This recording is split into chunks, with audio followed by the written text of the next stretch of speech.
Para finalizar este ciclo de conferencias, tenemos nuestra última charla. El ABC de la propiedad intelectual: aprende, valora y cuida las creaciones de tu mente. A cargo del conferencista ingeniero Mauricio Villegas, de la Oficina de Transferencia de Tecnología ProInnova de la Universidad de Costa Rica, UCR. Buenas tardes, ¿me escuchan bien? Sí, maestro, adelante. Gracias. Voy a compartir pantalla. ¿Me confirman si lo pueden ver en pantalla completa? Sí. Muchas gracias. Como ya me presentaron, mi nombre es Mauricio Villegas. Mucho gusto poder acompañarlos el día de hoy de manera virtual. Esta charla, que le hicimos un poquito de trampa, no es ABC, es AVC. Un poquito ahí de ser disruptivos en el tema de propiedad intelectual. Es una charla que, como van a ver por la estructura, no es solo sobre patentes, que según tengo entendido es el enfoque del evento del día de hoy, sino también las demás formas de propiedad intelectual que voy a explicar muy brevemente para dejarles con unas reflexiones, ¿verdad? De cómo ustedes, como investigadores, como la UNI, como universidad, y si hay profesionales que también trabajan en otras instituciones o estudiantes que van a trabajar en el futuro a nivel privado o en instituciones públicas, para que valoren estos temas dentro de otras organizaciones. Las preguntas quedarían para el final, porque por la logística de que sea bimodal esta actividad, mientras paramos, ponen el micrófono y todo lo demás, nos atrasa mucho el tiempo. Espero que así esté bien.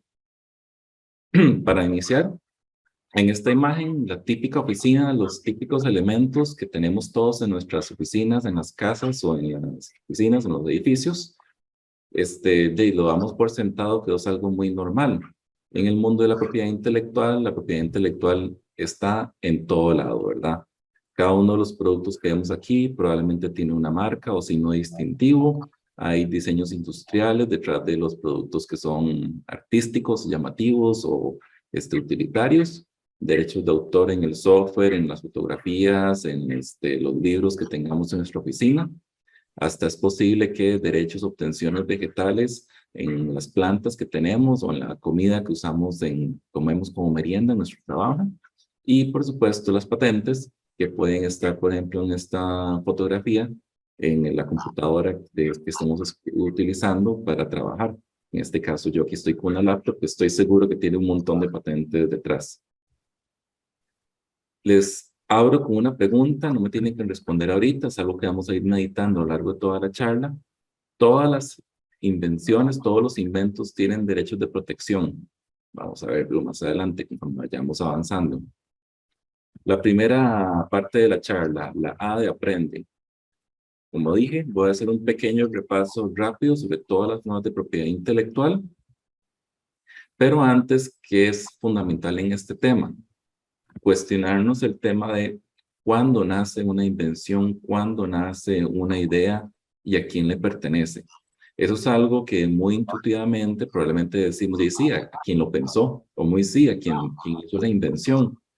Y eso a nivel, en realidad, cuando lo analizamos en la calle, cuando estamos tratando de implementar estos conceptos, se vuelve una discusión bastante compleja, más si estamos en equipos multidisciplinarios de investigación, más si hay estudiantes involucrados, más si hay contrapartes de otras instituciones involucradas, más si tenemos momentos eureka que se dan en cualquier momento y tenemos esos flashazos de información o flashazos de inspiración que nos ayudan a encontrar una solución. Todos tenemos ideas, es una realidad de la vida, es nuestra naturaleza, es parte de lo que los hace ser seres humanos, pero solo algunos saben llevarlas a la realidad. Las personas que realmente se sientan y tratan de implementar algo, es un paso que a veces nos limita mucho nuestra labor, o nuestras capacidades o la infraestructura que tenemos disponible. Se dice que las ideas no son de nada y tal vez algunos ya están haciendo caras o no les parece esta idea, pero déjenme terminar en el sentido de que es que la idea está en mi cabeza. Si yo no la comunico a nadie, si yo no hago nada con ella, si esa idea está ahí y no hago nada con ella, de ahí no pasa nada y no puedo reclamar después que esa idea era mía.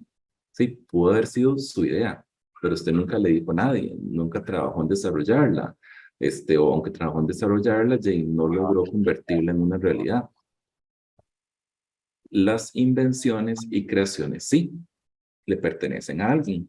Eso sí, pueden demostrarse quién fue quien logró exitosamente construir un brazo robótico, como el que vemos en pantalla, quién fue que se sentó físicamente a escribir todos estos libros, a pasar por todo el proceso editorial, a pasar por el proceso de, entre comillas, venderlo y hacer que ese libro sea interesante y sea algo que las personas quieren leer. Se habla de que la propiedad intelectual nace cuando se gesta el invento y la creación. Ojo, no cuando se gesta la idea, ¿verdad?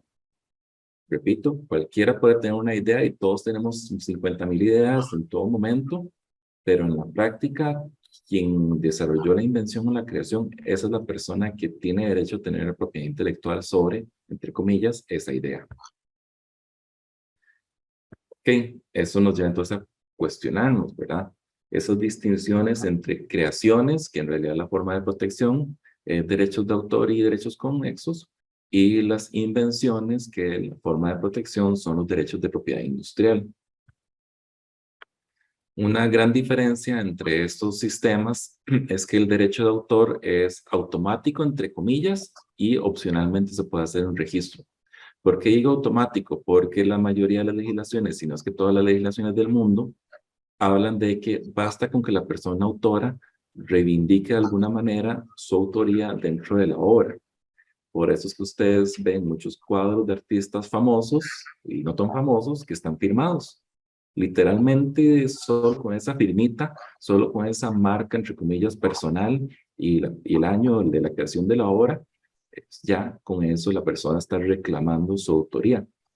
Para los que se han hecho, o todavía sí se acostumbra en Nicaragua a hacer fotografías en estudio, lo mismo, el fotógrafo del estudio suele añadirle una marca, su firma entre comillas, donde ahí está reclamando, ¿verdad?, que fue la persona fotógrafa autora de esa foto. Y en propiedad industrial no es automático. En todo el mundo hay que pasar por un proceso de solicitud con todo lo que eso conlleva ante una oficina competente del Estado.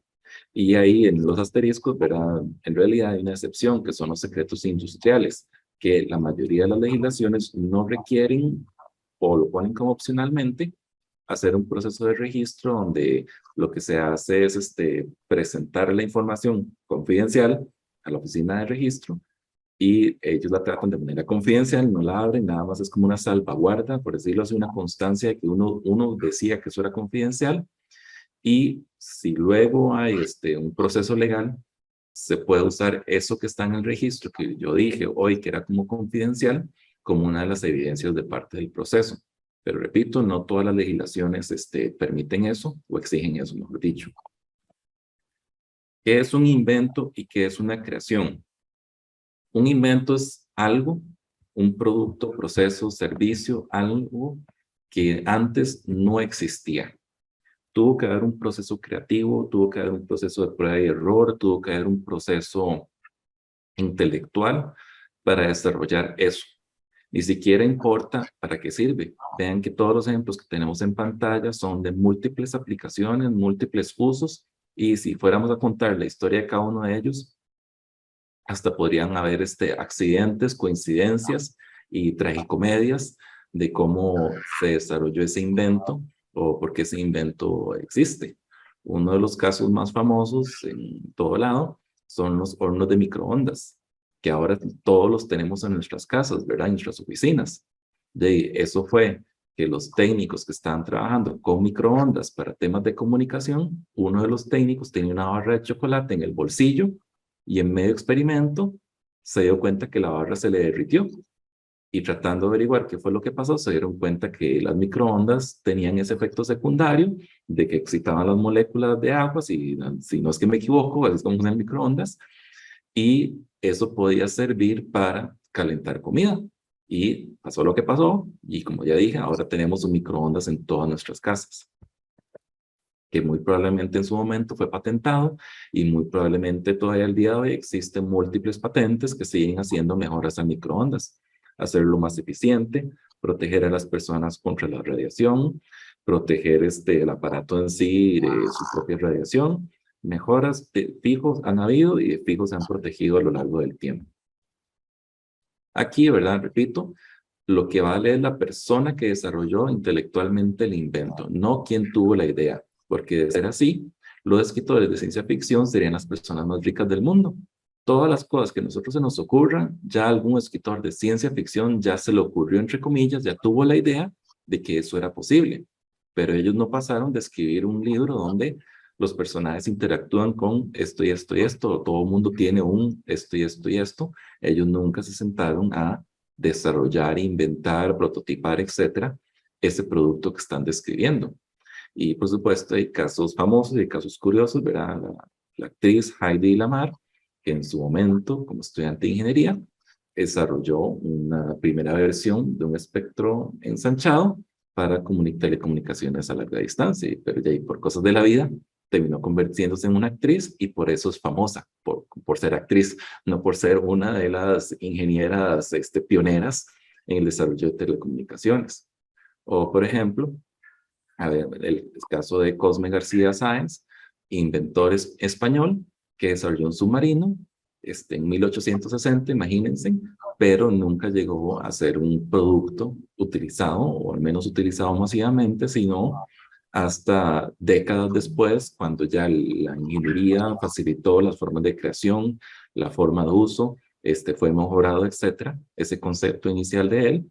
Y si nos vamos más para atrás, muy probablemente vamos a encontrarnos, por ejemplo, dibujos de Da Vinci, ahí él dibujó submarinos, porque él decía que teóricamente debería ser posible hacer algo que viaje debajo del agua, pero Da Vinci nunca se sentó físicamente a construir submarinos, o si lo hizo, no fueron exitosos, y por eso no fueron invenciones, porque las ideas no funcionaron, no fructificaron. Esto nos lleva entonces a una discusión, ¿verdad?, de entre los titulares y los inventores. Vamos a ver, y lo aclaro y lo menciono por el tema de que todos, si no es que la mayoría de ustedes son funcionarios universitarios. Todo lo que ustedes hacen en el marco de su trabajo para la institución, según el marco legal que existe en Nicaragua y por todo el mundo, le pertenece a la institución. ¿Por qué? Porque me dio los recursos. ¿Por qué? Porque me dio un salario.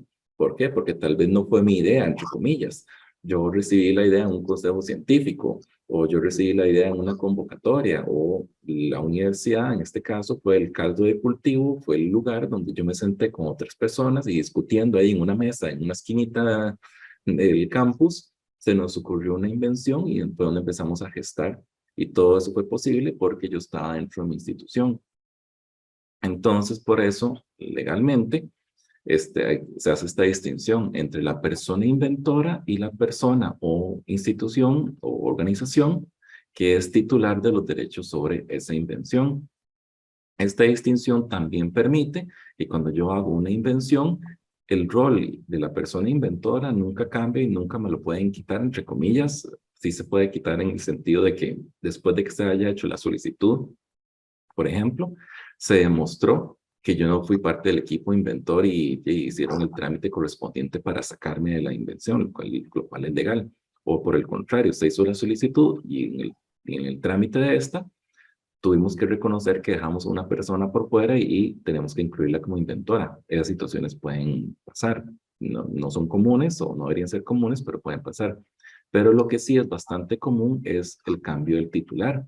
De las organizaciones, entre comillas, mueren, nacen, pueden vender los activos de propiedad intelectual, pueden ser embargados, todo eso es legal y todo eso es posible y todo eso sucede en el mundo. Cada vez que una organización compra otra, en ese inventario de activos o parte de cómo calculan cuánto vale esa organización, incluyen esos activos de propiedad intelectual que estarían pasando de manos. En el caso específico de la UCR es curioso, y lo admito, a mea culpa, yo trabajo ahí, porque el reglamento de investigación, que solo abarca temas de investigación, sí tiene un artículo que dice claramente que las invenciones que se desarrollan en el marco de un proyecto de investigación son de la universidad, pero para todas las demás actividades de docencia, acción social o extensión, como gusten llamarlo, la normativa específica que existe no dice nada de propiedad intelectual. Entonces ahí tenemos que basarnos en la interpretación de la ley que ya mencioné, si contempla esa relación obrero-patronal o otro tipo de vinculación contractual, y con eso es que hacemos las interpretaciones. Entonces ahí les dejo la pregunta que no vamos a responder ahorita, o tal vez ni siquiera vamos a responder el día de hoy, pero sí es algo importante, ¿verdad? Que la UNI, donde ustedes laboran, tenga claro en su marco legal o regulatorio, o si ya la legislación nicaragüense lo incluye, a quién le pertenecen esas invenciones a distinción entre titular e inventores.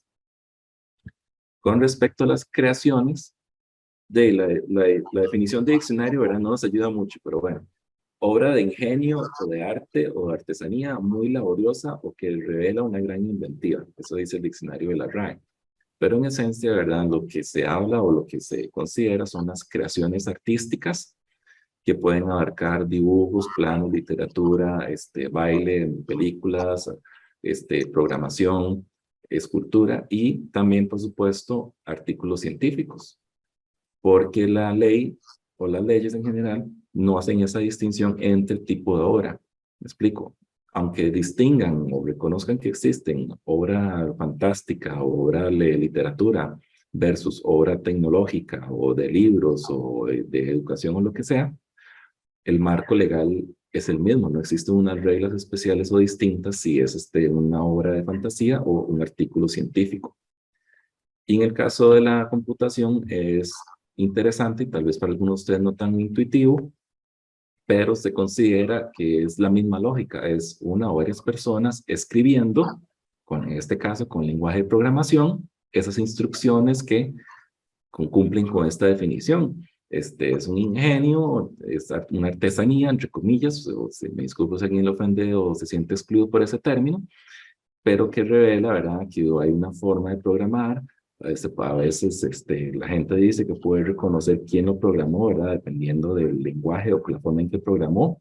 Y por supuesto, aunque yo sea profesor de informática y yo le ponga a todos mis estudiantes a hacer una tarea que haga un software, que haga una función X, Y, Z, yo como docente, yo puedo notar diferencias entre lo que mis estudiantes cada uno programó, porque cada uno tiene esa forma única particular de expresarse. Algunos habrán sido más eficientes, otros menos eficientes en cómo programan algo, cuántos pasos necesitan para programar algo, o tal vez ni siquiera conocen de cuál es la función o que les facilitaría algo, entonces hacen manualmente toda una serie de líneas de programación para lo que yo como docente o alguien más preparado hubiera hecho con una sola línea. Y eso que son las pistas, ¿verdad?, que me permiten identificar diferencias entre las personas. Y aquí solo se habla es que una persona es autor o autora. Aquí a manera de contraste inclusive de una persona que es una autora costarricense versus una persona que en una sola producción puede tener distintos roles, como director, como escritor, como pintor, como comediante, actor, etcétera, que es este actor que ya algunos de ustedes ya reconocen, conocido como Taika Waititi, que dentro de cada una de las producciones en las que él participa, tiene distintos sombreros, como decimos en Costa Rica, no sé si en Nicaragua se dice igual, y dependiendo de qué sombrero, qué rol tiene en esa producción, tiene distintos roles dependiendo del grado de involucramiento y por supuesto lo que digan los contratos. Devolviéndome un poquito, ¿verdad?, a la parte más teórica, sobre la propiedad intelectual en general, ahora sí voy a hacer un muy rápido repaso de todas las formas. Aquí la primera advertencia, ¿verdad?, es que lo que voy a decir es más que todo basado en el marco legal costarricense, pero como hay distintos acuerdos y tratados internacionales, muy probablemente en Nicaragua es muy parecido o similar. Obviamente, si ustedes quieren implementar algo, hacer un registro de propiedad intelectual, etcétera, de cualquiera de las formas que vamos a ver, tienen que asesorarse con una persona especializada, porque además, que asumo que es algo que ya han discutido el día de hoy, pero si no lo estoy, lo aclaro, las formas de propiedad industrial requieren un registro de país por país. Aunque existen mecanismos y tratados internacionales que me facilitan hacer una solicitud en varios países a la vez, no existe tal cosa como una única solicitud que inmediatamente es válida en todo el mundo. Entonces, por eso es que necesitan esa asesoría legal especializada, porque aunque ustedes estén en la UNI, en Nicaragua, todo el proyecto se hizo en Nicaragua, el mercado podría estar en Taiwán, y ustedes ya lo que necesitan entonces es un asesor legal que en Taiwán les diga qué es lo que pueden hacer, cómo hacerlo, y por supuesto haga los trámites por ustedes allá. Aquí están todas en una sola filmina, no se preocupen, vamos a verlas una por una. La patente, la que ya han estado hablando todo el día. Creo que ya, o espero que ya hayan visto todo esto, ¿verdad? Protege productos o procedimientos. Tiene como requisito novedad a nivel mundial, aplicación industrial y calidad inventiva. No voy a explicar esos tres conceptos porque si no, las charlas se nos va a hacer muy larga, y si no, con mucho gusto cuando terminemos, sí los explico. El tipo de protección ya mencioné que es territorial, y como dije, para todas es territorial. En realidad es un derecho de exclusión de terceros. ¿Qué significa eso? Que yo como titular de la propiedad intelectual, o en general en cualquier forma de propiedad intelectual, yo decido quién puede utilizarla o no, y yo puedo dar licencias o no, puedo ejercer o no ese derecho de la manera que yo guste para restringir el uso comercial. Y el periodo es hasta por 20 años. ¿Por qué digo hasta por? Porque en muchos países, incluyendo Costa Rica, hay que pagar una tasa anual para mantener la protección, y si no pago esa tasa anual, ya evidentemente la protección expira. Ejemplos de, ya lo dije, invenciones, no es problema. El secreto comercial e industrial es información no divulgada que tiene un carácter confidencial y que yo, como requisitos, ¿verdad? Es algo que es secreto, algo que tiene que tener al menos una persona responsable de mantenerla como secreta, y tiene un valor comercial. Es que es algo que yo sé que puede ser un poco complejo así en el aire explicar, pero es algo que por el hecho de que sea secreto vale más. Entonces, eso de la protección es como una advertencia para que terceros no lo divulguen. Si se enteran, le hacen una fábrica, por ejemplo, todo el personal que tiene acceso a información confidencial sepa que es confidencial y no la divulgue. En el caso de ustedes, en proyectos de investigación, es una forma interesante que tienen que explorar cómo la utilizan dentro de la UNI, porque, me devuelvo, uno de los requisitos es novedad a nivel mundial. Entonces, si una persona, miembro del equipo de investigación, está todos los días escribiendo en Facebook todos los avances, mostrando las fotos de lo que están haciendo y todo lo demás, y para cuando hagan la solicitud ya pierde este criterio de novedad, ya la persona divulgó todo. Entonces, ustedes tienen que valorar cómo implementar o incorporar el tener secretos dentro de la UNI, lo cual yo sé que para algunas personas es un tema bastante delicado, pero ya son parte de las reglas del juego si ustedes quieren implementar o utilizar sistemas de propiedad intelectual. Ejemplos, la salsa Lizano, no sé si en Nicaragua está disponible o ha estado disponible, es simplemente una salsa de cocinar, pero son una serie de ingredientes que, aunque por normas del Ministerio de Salud en la etiqueta están todos los ingredientes, la lista de los ingredientes completa, porque también no todo está en la etiqueta, el proceso de producción, cuáles son las condiciones, los estándares de calidad de la empresa, de cuáles son los grados óptimos de los ingredientes para poder ser utilizados, todo eso la empresa lo guarda como confidencial y no se divulga, y eso es lo que tiene secreto y lo que tiene valor. Si no, en principio cualquiera en la cocina de su casa podría hacer esa salsa. El otro ejemplo que tengo aquí de parte de la UCR es una formulación de una crema a base de papaya. Aunque sea un producto distinto, ¿verdad? Esta es para consumo o echarlo en la comida mientras las preparo. Y esto es una crema para ponerme en la piel. No, mentira, esto es un acondicionador para lavarme el cabello. Los principios son los mismos. La lista completa de los ingredientes, las condiciones del proceso, el grado en que tiene que estar la papaya o cuál es la parte de la papaya que yo utilizo para hacer este producto. Eso es lo que es como confidencial. Y el último ejemplo que vemos en pantalla que tiene que ver con software y programación. Todo el debate entre software libre y software privativo es porque el software privativo, las líneas de código, las personas no las pueden acceder. Eso obviamente no vamos a entrar en detalle ético sobre eso, pero esa es la estrategia de ellos. Como las líneas de código no se conocen, eso evita que terceros hagan softwares idénticos o softwares y similares o con las mismas funciones, y con eso la empresa tiene una ventaja competitiva sobre los demás. Que aunque pueden ver el efecto, pueden ver qué hace el software, no pueden ver cómo es que el software hace eso. El modelo de utilidad es una forma de propiedad intelectual que no existe en todos los países. Ahorita, cuando veamos los requisitos, les explico esa distinción. Lo que muchos libros dicen, o lo que la forma en que mucha gente lo explica, ¿verdad? Es como una patente, pero con menos calidad inventiva, y como tiene menos calidad inventiva, el periodo es por apenas 10 años. De hecho, algunos países lo que permiten es que si yo presento una solicitud de patente y me la rechazan por falta de calidad inventiva, hay un procedimiento en el cual yo convierto esa solicitud, perdón, de patente, en una solicitud de modelo de utilidad.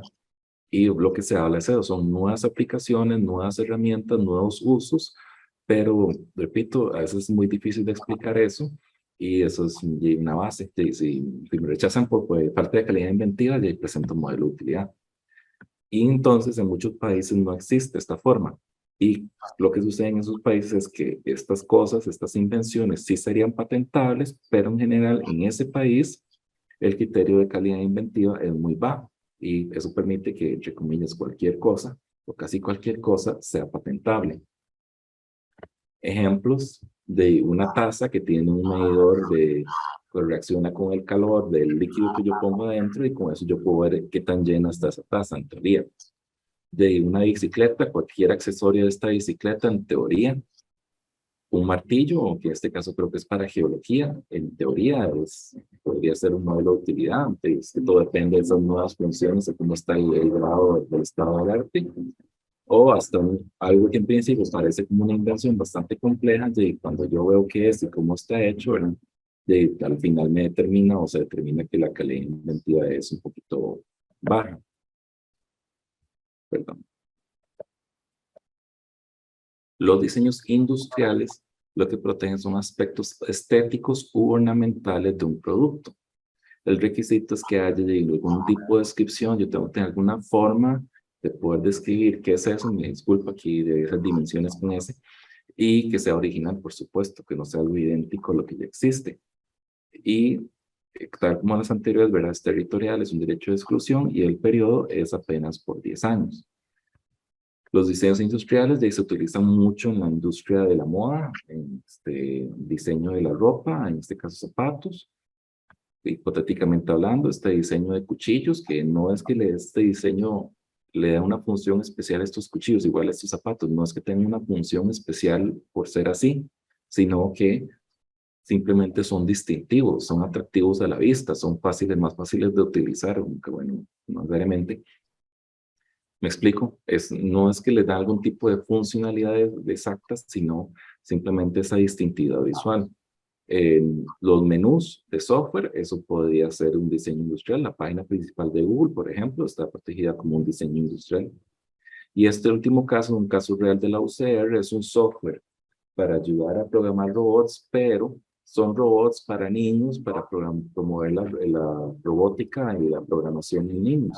Entonces, el panel donde están las instrucciones, el panel donde están los botones con los que interactúa el niño, el infante, eso es un diseño industrial que tenemos registrado en Costa Rica. Es un caso de la UCR.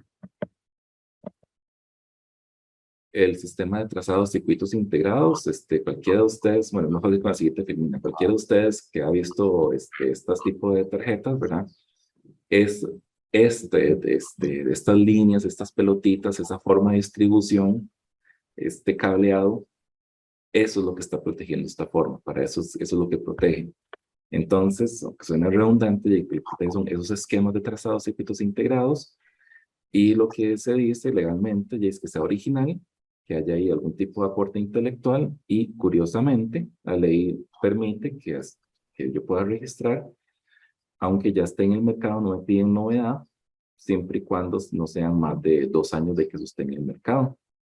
Y lo mismo, es territorial, es un derecho de exclusión y se dura hasta 10 años. En la UCR no tenemos ningún caso de ejemplo. En realidad, este ejemplo que está aquí a la derecha es del Instituto Tecnológico de Costa Rica. Ellos sí han tenido una experiencia de registro en este tipo de propiedad intelectual. Los derechos de obtentor son las variedades vegetales desarrolladas o mejoradas, que aunque no sé necesariamente es un tema de interés para ustedes en la uni, sí, y por cultura general, ¿verdad? Para explicarles. Lo que se habla es que tiene que ser una nueva variedad o un nuevo desarrollo, tiene que ser distinta de lo que ya existe en la naturaleza, entonces por eso es que no se vale que yo vaya a un bosque, agarre una planta que sería un descubrimiento científico y vaya y diga, o fin, que yo fui quien la desarrolló. Tiene que tener homogeneidad, que significa que si yo siembro varias semillitas que son de la misma fruta o la misma fuente, todas las semillitas me salen iguales, todos los frutos que me genera me salen iguales, todas las plantas tienen las mismas características, ¿verdad? No que hay mutantes estrambóticos y cada planta es una lotería. Y estabilidad, que significa que si yo siembro las semillitas, en varias generaciones, de las características principales se mantienen. Obviamente pueden haber ahí unas pequeñas variaciones, las normales, ¿verdad? De cualquier planta, pero no es lo mismo que si yo sembré una semilla, el siguiente fruto me sale un color distinto, siembro la semilla, ese fruto, me sale otro fruto de otro color y otras características completamente distintas. Lo mismo, es un derecho de impedir que lo utilicen comercialmente, es territorial, y en este caso la extensión sí es bastante llamativa, porque dura 20 años o 25 años para las especies perennes. Esas son las especies que duran más de un año el ciclo de vida de la planta. ¿Por qué? Porque yo necesito más tiempo para poder comercializar, poder aprovechar esas variedades si duran más de un año en crecer. Ejemplos, esta famosa, que no sé si vieron las noticias, una piña de color rosado, que es de Dole, creo, y lo vacilón es que se desarrolló en Costa Rica, en la finca que ellos tienen en Costa Rica. Y estos ejemplos de aquí a la derecha, estos sí son de la UCR. Nosotros tenemos una variedad de chile dulce y una variedad de papa que nos registramos con esta forma de protección. Porque también es importante que conozcan esta forma de protección para ir desmitificando el tema. Cuando ustedes ven muchas noticias de propiedad intelectual y de qué es protegible o no, patentable o no, muchas noticias traducen incorrectamente cuando tienen que ver con temas de Estados Unidos. ¿Por qué? Porque en Estados Unidos, al derecho obtentor, la forma de cómo ellos lo registran, ellos le dicen plant patent, que la traducción literal sería una patente de planta, pero, repito, no es una patente, simplemente la forma en la que ellos le pusieron a esa forma de protección. En el caso de Costa Rica, por ejemplo, es tan distinta de la patente normal, que la patente normal de invención se registra en el registro de propiedad industrial, que es parte del registro nacional, que es parte del Ministerio de Justicia.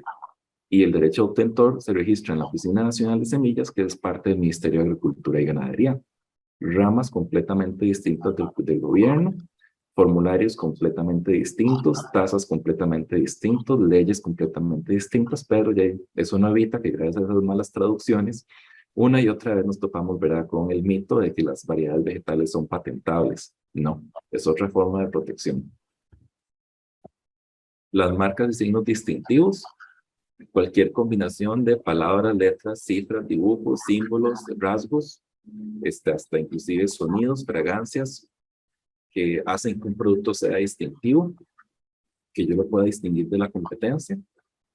No puede ser algo genérico ni descriptivo, no puede tener términos engañosos y no puede ser idéntica o similar a la de otros. La protección también es territorial, también es un derecho de exclusión, pero vean que el periodo de inscripción, el periodo de duración de la protección es bastante curioso porque son 10 años, pero es renovable. Es obvio. Si no fuera renovable, significaría que cada 10 años tengo que cambiarle el nombre a mi empresa. Cada 10 años tengo que cambiarle el nombre, el empaque, los colores, etcétera, a todos mis productos, lo cual no tiene ningún sentido. Ejemplos de lo que ya mencioné, ¿verdad? La salsa Lizano, aunque Lizano es un apellido, no es cualquier apellido Lizano, es en esa tipografía, con ese tipo de letra y para esa combinación de colores y para ese tipo de productos. Nokia, la marca de celulares, que de hecho era originalmente una fábrica que tenía que ver con explotación de la madera. Esta es la ranita Colby, que es uno de los servicios de telefonía móvil de Costa Rica, que no solo el elemento gráfico de la ranita, sino el sonido que ella hace. Tiene un jingle, un tune, que es en los anuncios y cuando enciendo el teléfono y demás, que es muy particular y lo tienen registrado como marca. Y por supuesto, nosotros tenemos nuestro nombre de nuestra universidad registrado como marca. Pero ustedes dirán, pero, ¿saben? No es muy genérica. Porque sí, cualquier universidad que esté físicamente en Costa Rica es una universidad de Costa Rica. Y tienen razón. O cualquier universidad que se generó en Costa Rica, que tal vez es una transnacional, pero que la oficina principal está en Costa Rica, es una universidad de Costa Rica. Pero la ley lo permite. Hay un proceso en el que yo puedo demostrar que sí, lo suficientemente distintiva, que cuando yo le digo a alguien en Costa Rica, la Universidad de Costa Rica, claramente saben a cuál me refiero. Y además, en este caso, vean que no es nada más el vocablo suelto. Tiene el escudo tiene una serie de elementos gráficos que todos ellos los hacen distintivos y para serles honestos, de hecho, hasta los tenemos registrados como elementos aparte. Tenemos registrado por aparte Universidad de Costa Rica, el vocablo, por aparte el elemento gráfico y por aparte esta frase, luz en auspicio, en busca de la luz, como un lema de campaña, que es como al menos en Costa Rica se denominan, y esas tres protecciones las tenemos. Eso nos sirve a nosotros como herramienta, ¿verdad?, para protegernos de terceros, de que de alguna forma, malintencionado o no, estén usando mal los elementos de la universidad o el nombre de la universidad. Y efectivamente los hemos tenido que utilizar en un par de ocasiones al menos. Espero que la UNI tenga registrado su nombre y su logo. Si no, es una tarea que tienen pendiente. Los derechos de autor ya lo mencioné y no lo voy a repetir, ¿verdad? Son creaciones artísticas, creaciones literarias, etcétera. Lo que sí quiero añadir y aclarar aquí, ¿verdad?, que es bastante importante, es que el término derechos de autor no es una traducción literal de la palabra copyright. O sea, protegen lo mismo. Y un país o tiene derechos de autor o tiene copyright. Eso es completamente cierto. Pero las reglas son distintas. Cosas que yo doy por sentadas en derechos de autor no necesariamente son así en copyrights. Y cosas que yo no necesito poner en un contrato, tal vez en copyright sí tengo que ponerlos en un contrato. Entonces hago esa acotación, esa aclaración, porque al menos en las casas editoriales y los productos que nosotros hacemos, a veces si ponemos muy fácilmente copyright de Mauricio Villegas 2022, pero yo tengo que estar consciente qué significa eso que estoy poniendo ahí. Pero lo mismo, ustedes como investigadores muy probablemente han mandado artículos a publicar en revistas extranjeras donde les mandan el contrato de edición o el consentimiento informado o alguna otra figura y claramente está escrito en inglés y claramente hace referencia a copyrights, pero no es el mismo marco legal, no son las mismas reglas del juego que cuando ustedes publican en una revista latinoamericana o han publicado un libro o algo donde las reglas son con derechos de autor. Ya mencioné qué es lo que protegen. No protegen las ideas, repito, las ideas no le pertenecen a nadie. No protegen los métodos o los procedimientos que yo esté escribiendo dentro de una publicación. Eso sería otra forma de propiedad intelectual, solo que le genera mucho conflicto a las personas, ¿verdad? Que ellos asumen porque en un libro puse los planos de una máquina, porque en un libro puse una serie de ecuaciones, una fórmula, un diagrama de proceso, que con eso ya nadie puede utilizar ese proceso, ese diagrama, lo que sea, ¿no? Lo que no pueden es vender libros con ese diagrama o ese proceso o lo que sea, pero sí pueden implementarlo, no existe esa limitación de ese tipo. Y los conceptos matemáticos, por ejemplo, igual yo puedo hacer todo un libro explicando un concepto matemático, sus aplicaciones, ejemplos, etcétera, pero eso no significa que ese concepto me pertenezca. Ya lo mencioné, es una forma de protección entre comillas automática. Y hay dos aspectos ahí importantes, ¿verdad? El derecho moral, que es eterno, yo como autor Hasta el fin del universo, Mauricio Villegas como persona tiene que ser reconocida como la persona autora de esa obra, o si son varios autores, todos los autores, pero el derecho patrimonial, que es el derecho de uso y explotación de esa obra, tiene una duración bastante interesante, porque al menos en Costa Rica, y estoy casi seguro que en Nicaragua también, es hasta por 70 años después de la muerte del autor. Entonces, el derecho patrimonial me sobrevive a mí, yo lo puedo heredar, yo lo puedo vender, yo lo puedo tener embargado, etcétera, pero el moral no, y no lo pueden quitar tampoco. Entonces, eso es algo para tener en cuenta, ¿verdad? Cómo ustedes ejercen este tema. Un caso vacilón es el Taylor Swift. Ahora ustedes han visto muchas canciones que son lo que sea, y luego lo que sea, Taylor's version. No sé si han notado eso. Es que yo no soy fan de ella, así que no me sé el nombre de ninguna canción de ella. Pero me explico, ¿por qué existen esa distinción entre la canción original y la canción Taylor's version? Porque por la forma en la que estaba redactado el contrato de ella con su disquera, ella encontró un vacío legal que le permite a ella regrabar, rehacer todas sus canciones desde cero, y todas esas canciones que ella hizo desde cero, con su propio dinero, con sus propios recursos, esa versión de la canción le pertenece a ella, versus la versión original, que como se las hizo una casa disquera o varias casas disqueras o varios productores estuvieron involucrados, las regalías de esas canciones les entran a esas casas disqueras. Entonces, ella, por supuesto, promueve que la gente pida en la radio y todo lo demás, esas nuevas versiones Taylor's version, aunque musicalmente sean idénticas o tan parecidas que una persona normal no va a encontrar la diferencia. Pero eso explica ese comportamiento de por qué existen todas esas canciones Taylor's version.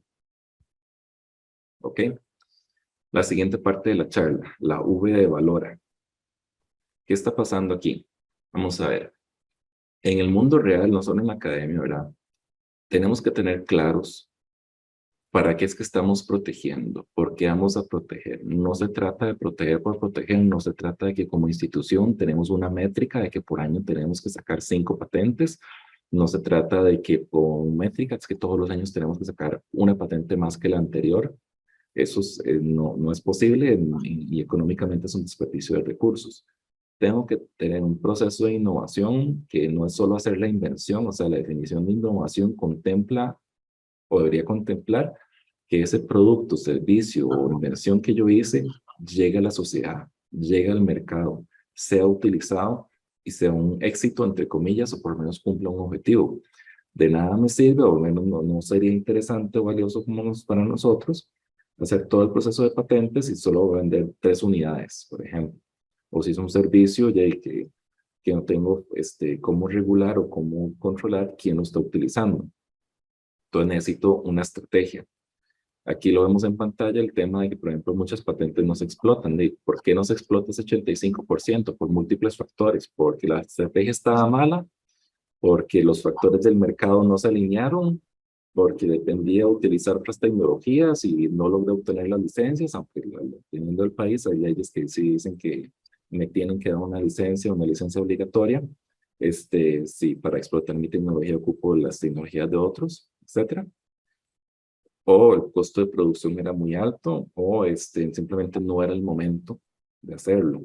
Y ya lo mencioné con el caso del submarino, ¿verdad? Que está patentado el primer submarino desde 1860, pero hasta décadas después es que estos submarinos empezaron a ser una realidad, algo factible, y más que todo para uso militar. Hoy en día yo puedo hasta comprar un submarino para uso recreativo, un pequeño submarino, porque quiero tener un tour de meter turistas bajo el agua y mostrarles lo que hay en el fondo del océano. Y sí, eso se puede hacer. Y también es que es una apuesta muy complicada el hacer una patente. Va de la mano con las palabras finales de ustedes mismos de la conferencia pasada que pude escuchar, ¿verdad? Es un recurso bibliográfico y, primero que nada, ¿verdad? Si no está protegido en mi país, yo puedo hacer lo que me da la gana, puedo explotarlo y, aunque haya estado protegido en mi país, y nada más me espero a que venza la protección porque hay un periodo de vigencia y con apenas venza, yo puedo empezar a explotar ese conocimiento o esa tecnología. En el caso de la UCR, este es el comportamiento histórico de nuestras familias de patentes. a lo largo de los años. Aquí hago una primera aclaración, ¿qué es ese concepto de familia? Como ustedes ya me escucharon varias veces, y asumo que en la mañana también, ¿verdad? Como la protección es territorial, yo hago una primera solicitud hoy, 18 de agosto del 2022, y esa es una familia que está iniciando. De esa primera solicitud que hice, yo puedo hacer o 0 solicitudes nuevas o 100 solicitudes en 100 países distintos, y por eso ya entonces es una familia con 100 patentes o 4 patentes o una sola patente. Ok, aclarado ese concepto de familia, ¿verdad? Entonces, ¿qué vemos aquí en la UCR en estos 3 periodos que le estoy marcando en pantalla? En este primer periodo, por decirlo así, fue nuestra inocencia. Estas 2 patentes eran proyectos donde un investigador nuestro estaba trabajando con una universidad de California. La universidad de California fue la que redactó la patente, la que nada más nos dijo firma aquí, y firmamos y efectivamente recibimos regalías durante varios años, pero por decirlo así, no tuvimos nada que ver en ese proceso. Ahí les dejo ahí una tarea, ¿verdad? Si a la uni no ha pasado eso, o peor, ha pasado que ustedes han tenido proyectos donde la uni ha hecho a través de sus investigadores aportes interesantes a la invención y no se dieron cuenta y patentaron sin incluirlos a ustedes. Entonces tengan mucho cuidado con ese tipo de comportamientos y por supuesto tengan mucho respaldo legal para hacer esos reclamos. Y luego que está aquí solitaria, fue el primer intento de la UCR redactar una solicitud de patente y lo obtuvimos la patente, que ya vamos a ver en la filmina siguiente qué era. Pero fueron entonces, 2 patentes que ni siquiera fueron por nuestro esfuerzo, entre comillas, como oficina de propiedad intelectual, porque ni siquiera existía en aquel entonces. Y luego un esfuerzo que a esta altura ni siquiera sé por qué es que lo patentaron y cómo fue el proceso, pero ya se hizo. Luego pasó un gran periodo donde no hubo ningún tipo de solicitud del todo, y luego una época donde sí empezaron a subir bastantes solicitudes. Llegamos a un tope, ¿verdad?, de 5 solicitudes en un solo año. Eso, sinceramente, fue un director que asumió la oficina y con un nuevo gobierno universitario, y como existía esa presión, ¿verdad?, de patentar, y como existía esa moda, por así decirlo, y en toda la literatura se hablaba de eso, en los ecosistemas de innovación, en transferencia tecnológica, en indicadores país, etcétera. Hicimos un gran esfuerzo para tratar de patentar bastantes cosas, por eso es que salieron esas familias, pero al final caímos en la cuenta, ¿verdad?, que eso no era sustentable. No solo el costo económico de redactar la patente y presentar la patente, sino el seguimiento que hay que hacerle para que realmente ese conocimiento se utilice. Entonces aquí surgió una patente bastante interesante, que ahorita les voy a comentar esa historia, que es 100% nuestra y 100% ha sido nuestro esfuerzo el lograr licenciarla, pero luego pasamos a un periodo de reflexión donde paramos esto y ahora sí perfeccionamos nuestros procesos de qué es patentable o no, no en el sentido de que se cumple con la ley, sino qué es lo que vale la pena patentar como institución, y hemos sido desde entonces más moderados en cuántas solicitudes presentamos, pero igual son apuestas que estamos haciendo a tecnologías que sí creemos que valen la pena, si nos vamos a enfocar en ellas y sí podemos acompañar para explotarlas comercialmente y que todo el esfuerzo valga la pena, no simplemente patentar por patentar. Que a riesgo de que me están grabando, ¿verdad?, algunos de los aquí presentes han escuchado el caso de cierta universidad centroamericana que en un solo año presentó 80 solicitudes, al año siguiente presentó creo que 50 solicitudes, y desde entonces no ha presentado ni una sola solicitud. Y eso fue una muy mala estrategia de propiedad intelectual, en mi opinión. Eso fue, consiguieron unos fondos, ganaron una convocatoria, de ese era el indicador de éxito de esa convocatoria. Chorrear patentes, tirar un montón de solicitudes de patentes sin una estrategia de cómo explotarlas, cómo utilizarlas, y por eso es que pasaron de 0 a 80, luego a 50 y luego otra vez 0, y todavía el día de hoy siguen en 0 porque ni no han implementado la estrategia, no han aprendido bien la lección de cómo realmente utilizar un sistema de innovación con propiedad intelectual. Cayeron para mí en una trampa, pero bueno. Ok, esta es nuestra primera patente como UCR, solitos, en Costa Rica, y oficialmente era un sistema de detección de aflatoxinas por cromatografía directa. así como lo ven, así en pantalla, así es como redactaron las reivindicaciones. Para los estándares actuales, una redacción pésima y yo mismo no entiendo qué es lo que están tratando de patentar ahí, pero más sorprendentemente es que el registro de Costa Rica no la diera. ¿Y por qué hablo mal de esta patente inclusive? Porque al final del día, la única institución, la única organización en Costa Rica que hace control de aflatoxinas en Costa Rica es la propia universidad. Y no tenía ningún sentido patentar esto si en realidad no teníamos competencia y al revés, ¿para qué queríamos excluir esto? Y solo se solicita en Costa Rica. Entonces, todo lo que hicimos fue regalarle, entre comillas, este conocimiento a quien quiera que leyera esta solicitud de patente para que implementara esta metodología en cualquier parte del mundo. Eso fue para los estándares de hoy, para lo que ya sabemos hoy en día, ya es muy inocente de nuestra parte y algo que no deberíamos repetir en el futuro. Y este es el otro ejemplo que les mencioné. Este sí es el caso que para nosotros fue disruptivo, porque fue de este grupo de patentes, de este pico del 2012, la patente líder, la que pegó todos los números de la lotería, como decimos en Costa Rica.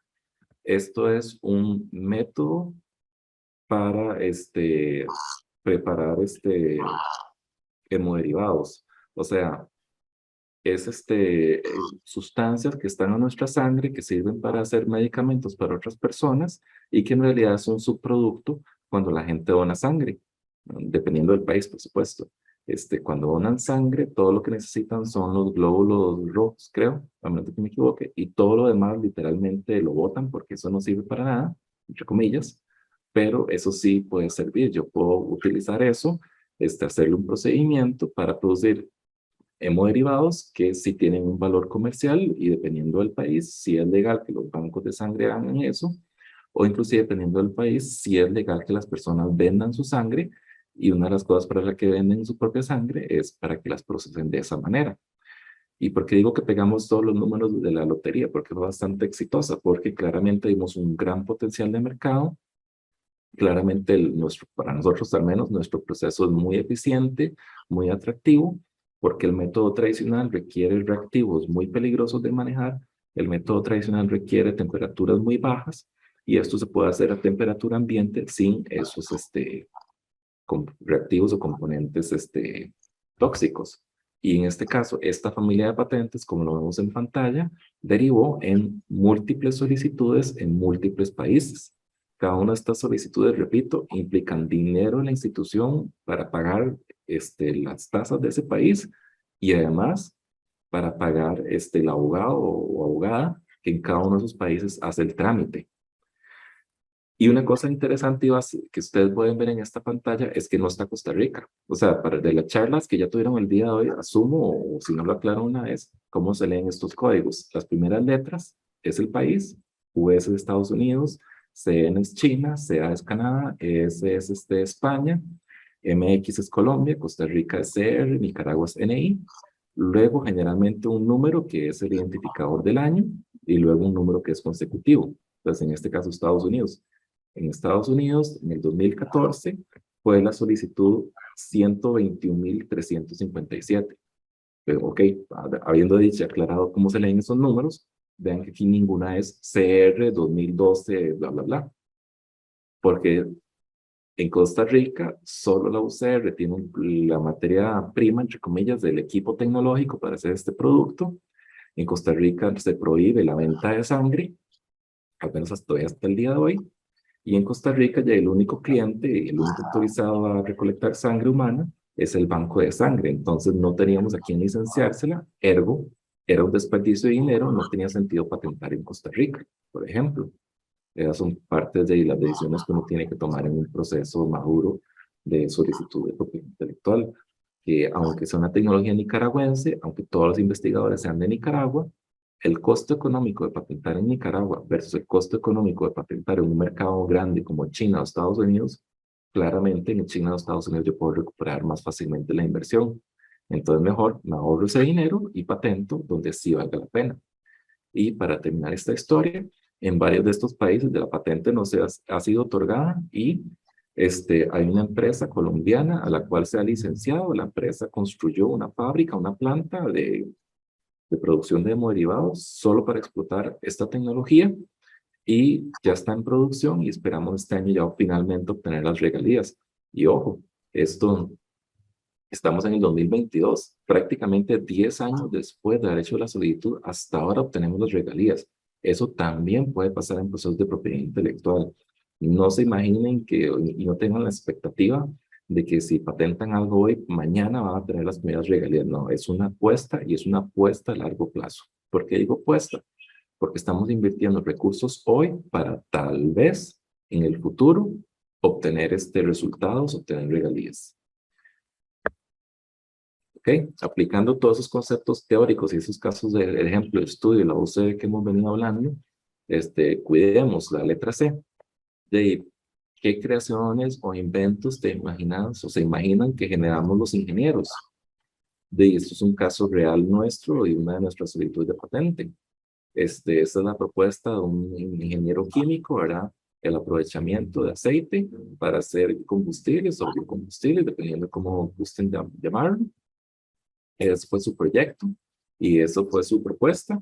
Logró su cometido, obtuvo una propuesta y ok, pasamos nosotros a tener una solicitud de patente. Aquí esta es en pantalla la solicitud PCT real nuestra, la primera página, que ya es un documento público, por eso puedo hablar de mostrárselas en pantalla, ¿verdad? Y las reivindicaciones que ahí están. Todavía estamos a tiempo en cuáles países vamos a pedir, entonces capaz de pedirnos en Nicaragua, así que no se emocionen. Pero ahí están descrito el paso a paso en las reivindicaciones. ¿Y ahora qué sigue? Ya continuar nuestro proceso, decidir en qué países registramos y, paralelo a ello, buscar o conseguir los licenciatarios que van a explotar comercialmente esta tecnología. Obviamente no les puedo decir eso porque eso sí, para efectos de nuestra oficina, es información confidencial y es parte de nuestra estrategia y es parte de las reglas del juego y parte de la experiencia que adquirimos en esos años, ¿verdad? De experimentación nuestra de cómo manejar este tema. Casos reales que, para ir cerrando en esta charla y ilustrar las distintas formas de propiedad intelectual, el software que les mencioné, ¿verdad? Para enseñar a los niños a hacer robótica, tal vez algunos de ustedes hubieran dicho que era patentable o no. Bueno, en este caso determinamos que no era patentable, pero no es el fin de la historia.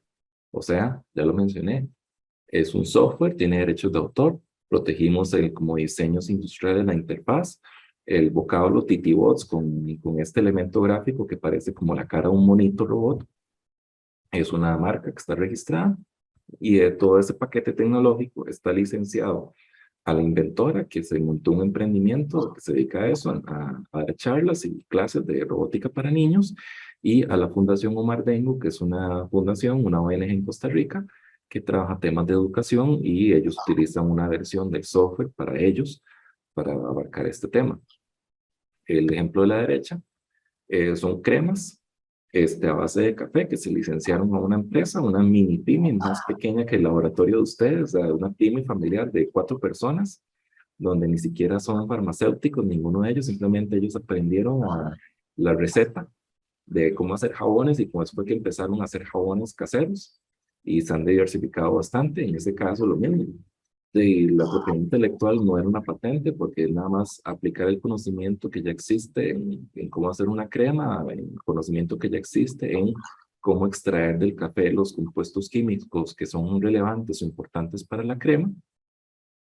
Y en este caso es un secreto industrial, como los que he mencionado anteriormente. Todos los ingredientes, todas las condiciones del proceso, todos los grados de calidad de los ingredientes, etcétera. Esa receta es lo que está licenciado en la empresa y la empresa está hasta por internet, vende la crema. Entonces, para ir finalizando con la parte teórica de las charlas y poder tener un espacio de preguntas, necesitamos contar con recursos institucionales para proteger y transferir el conocimiento que generamos. Y luego con énfasis, ¿verdad? De nada nos sirve proteger por proteger. Tenemos que tener una oficina de propiedad intelectual en nuestra institución y/o de transferencia tecnológica. ¿Por qué utilizo ese y/o? Porque hay instituciones donde son distintas oficinas, la de propiedad intelectual, que a veces es parte de la oficina legal de la institución y no hay ningún problema si esa es la estructura que ustedes quieren hacer. y la transferencia tecnológica, que a veces es parte de la rectoría, a veces es parte de la vicerrectoría de extensión, y en el caso de la UCR, somos parte de la vicerrectoría de investigación de la universidad. Tenemos que tener un presupuesto institucional para el registro de propiedad intelectual. Como dije, eso abarca el costo de redactar la solicitud, abarca el costo de presentar las solicitudes, abarca el costo de cualquier observación que haya que responder, las tasas de anualidad, la publicación de edictos o etcétera, en los distintos países. Alguien tiene que pagar todo eso y preferiblemente la institución, por supuesto, que tenga un presupuesto para ello. Y los inventores, los funcionarios, investigadores, tienen que tener disponibilidad, entre comillas, tiempo, para que ellos acompañen el proceso de la valoración de la posible propiedad intelectual y su uso. O sea, ¿cómo es el proceso en ProInnova? Que me disculpo porque de hecho no, ahora que lo pienso, debería haberlo puesto como una filmina. Nos reunimos con el investigador. El investigador nos cuenta el cuento. Puede ser una simple reunión en una mesita, en una esquinita o un café, no importa. Con esa información empezamos a meditar en nuestra mente, era, ok, esto suena patentable, no, es que no me suena, no me parece que es patentable, etc. Le pedimos al investigador que llene un formulario, es un formulario de declaración de la invención. Es ustedes, los que han estudiado en el extranjero, los que han trabajado muchas veces fuera de la uni, probablemente ya han visto este tipo de documentos. Es preguntas de quiénes son los inventores, cuál es la historia de este producto, quiénes estuvieron involucrados, que además que no son los inventores, para qué sirve, quiénes saben que sobre esta invención y si tienen o no tienen acuerdos de confidencialidad y cuál es el mercado si es que el inventor sabe algo de ello. Con base en esa información, nosotros como oficina hacemos las búsquedas de patentes, las búsquedas de artículos científicos para hacer una primera estimación de si tiene novedad y si tiene calidad inventiva. Hacemos un informe, ese informe se lo exponemos al inventor o al investigador, nos retroalimenta porque puede ser que no le entendimos bien un concepto porque nosotros no tenemos un postdoctorado en química o un postdoctorado en ingeniería mecánica. Refinamos la búsqueda, o puede ser que de primera entrada sí logramos demostrarle al investigador, aunque suene feo decirlo así, que eso no era patentable, que ya alguien lo desarrolló, ya alguien lo inventó, pero no por eso tiramos la toalla. Luego pasamos a un proceso de búsqueda de mercado, búsqueda de licenciatarios. En ese proceso también nos tiene que acompañar el inventor. ¿Por qué? Porque hay conceptos teóricos que tiene que explicarnos o al posible licenciatario. ¿Por qué? Porque tiene que ver las instalaciones, tiene que ver la maquinaria con la que cuenta para decir si esa máquina sí podría servir para eso, decir no, nada que ver. Tiene que comprarse un XYZ marca o algo que haga mínimo esto y esto y esto y con eso sí puede hacer lo que mi proceso amerita. Y, bueno, me lo brinqué, perdón, pero y si hacemos una solicitud de patente o de cualquier otra forma de propiedad intelectual, fijo, 100% garantizado, el inventor tiene que estar involucrado. No necesariamente la va a redactar, pero tiene que revisar la redacción, tiene que aclarar dudas a la persona redactora de la solicitud y estar acompañando ese proceso. Y ahora sí, con eso cierro mi parte de conferencia para ver si tenemos preguntas. Repito, ProInnova es la oficina de transferencia de conocimiento de propiedad intelectual o licenciamiento, como gusten llamarlo, de la UCR. Ahí está toda nuestra información de contacto. Con mucho gusto, a través de Guillermo, podemos reunirnos con ustedes para aclarar dudas, podemos reunirnos con ustedes para ver si algo nos suena, si es patentable o no. Obviamente en confidencialidad, no lo vamos a ir a contar el cuento a un investigador nuestro. ¿Y por qué dije a través de Guillermo? Porque no vamos a competir con Guillermo, me explico. No vamos a caer en una trampa, lo cual nos ha pasado con otras instituciones, de que puede ser que ya Guillermo, la oficina de Guillermo, nos dijo que eso no es patentable y vienen a nosotros para que nosotros les digamos que sí es patentable. O porque quieren y casi que obligarnos a decirnos un criterio distinto, porque obviamente nuestro criterio no es vinculante y tampoco de una pequeña reunión tenemos todos los recursos para escuchar toda la historia, hacer todas las búsquedas y todo lo demás. Muchas gracias.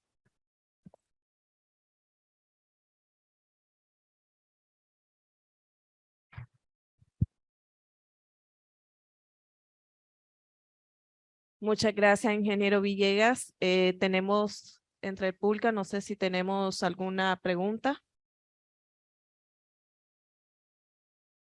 en el chat. Se les puede habilitar el micrófono para que la hagan. Hay una pregunta. El arquitecto Benjamín Rosales hace una pregunta. Tal vez habilite el micrófono, arquitecto Rosales. Buenas tardes, ¿me escucha? Le escuchamos. Bueno, saludo Mauricio, gracias por la conferencia. En realidad son tres preguntitas que tengo.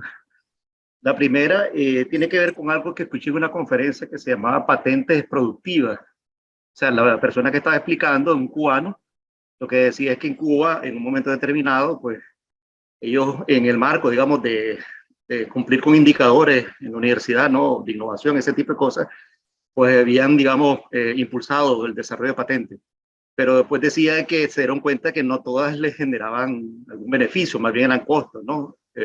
Entonces ahora trabajan, si entendí bien, me gustaría que me diera su opinión, con algo que llaman ellos patentes productivas, es decir, realmente patentar aquello que les genere algún beneficio.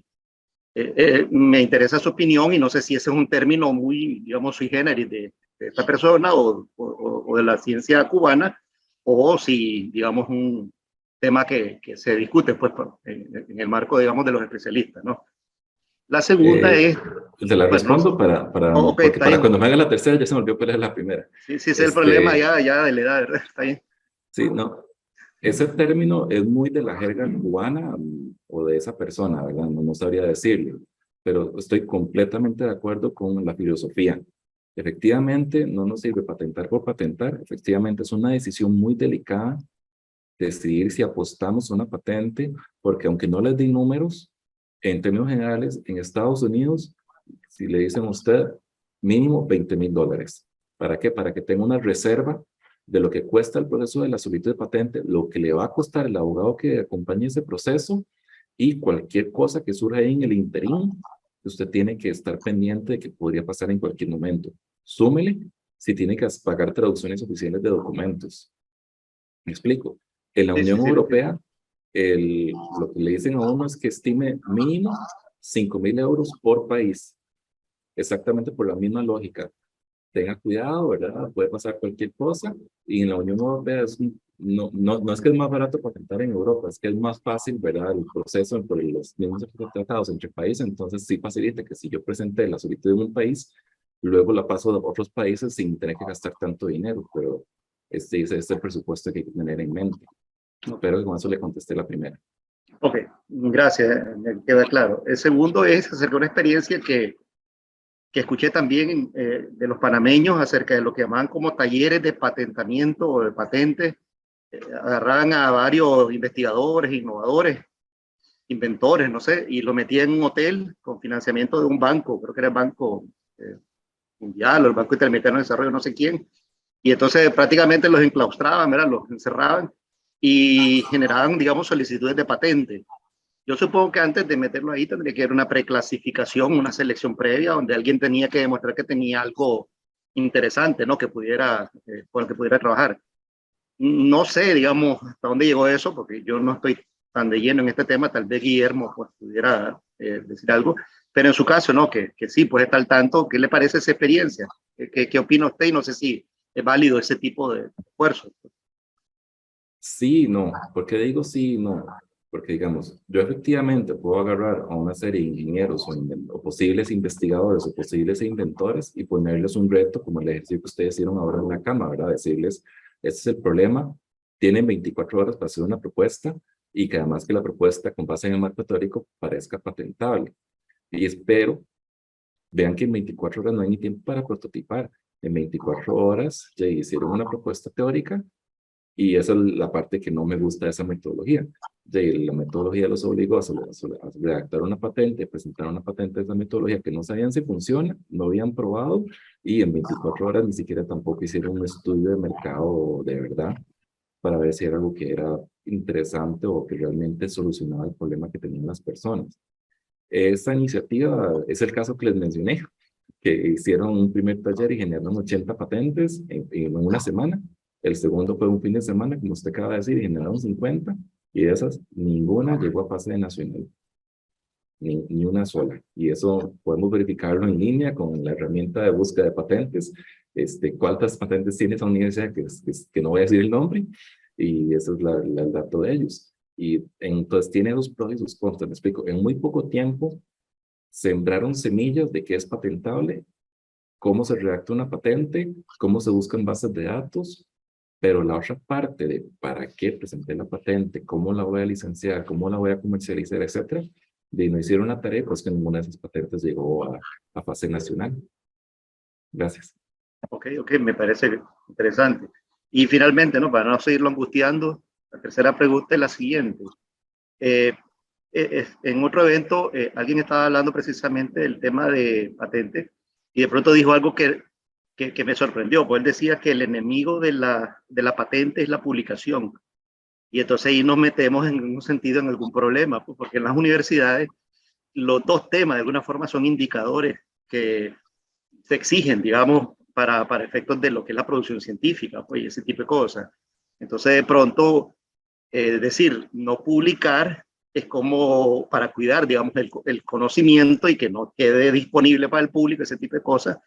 Es como raro si te piden publicar, es una exigencia. Y por otro lado, el tema de la patente, pues de alguna forma también es una exigencia, pues por lo menos para los que se llaman innovadores, ¿no? Las universidades. Por ahí creo que el punto medio que más o menos tenía era que no se publicara todo, pues decir, publicar pero no a la piedra, pues de alguna forma, lo cual lo hace pensar que si de por sí ya es difícil publicar cuidando precisamente que el contenido no se me salga de las manos y de pronto de la piedra, ¿no? Del conocimiento, pues es como difícil si de alguna forma uno publica porque tiene algo novedoso de alguna forma que publicar. Tal vez me ayuda con eso. ¿Qué piensan ustedes pues, de esa, de alguna forma o aparente o real, no sé, contradicción entre publicación y patentamiento? Sí, no, una vez más. Es que primero que nada, efectivamente en la academia y nuestro indicador de éxito como investigador es hacer una publicación, pero si uno lee la letra menuda de mi institución y los indicadores de mi institución, técnicamente hablando, y como ya inclusive lo dijo la ponencia anterior, un documento de patente por solicitud, ni siquiera tiene que estar otorgado, es una publicación per se. Me explico, no es un documento con cierta estructura, cierto carácter, no lo ve un panel académico científico, pero sí es una patente concedida, si lo ve un examinador de patentes o un perito, como guste llamarlo en cada país, entonces sí hay un grado ahí de evaluación técnica, si lo que yo hice vale la pena o no. Entonces mi respuesta es, nuestra institución, dentro de la normativa de qué es una publicación y las publicaciones que generan puntos en régimen académico o carrera académica o como lo llamen dentro de la institución, que reconozca que una solicitud de patente y una patente concedida son publicaciones válidas. Y en la práctica, nosotros como Oficina de Transferencia Tecnológica, lo que le tenemos que decir a los investigadores es, puede publicar después de que hagamos la solicitud de patente, porque si usted publicó primero el artículo científico, ya no cumple el requisito de novedad a nivel mundial. Sí hay países que permiten un plazo de que si yo publiqué hoy, el 18 de agosto del 2022, tengo un año calendario hasta el 2023 para presentar la solicitud de patente, pero son muy poquitos países para que no me afecte la novedad. Y como ya hablamos, y como cada país las reglas son distintas, puede ser el país que realmente me interesaba, no tenía ese periodo de gracia y ya no tengo las posibilidades de patentar.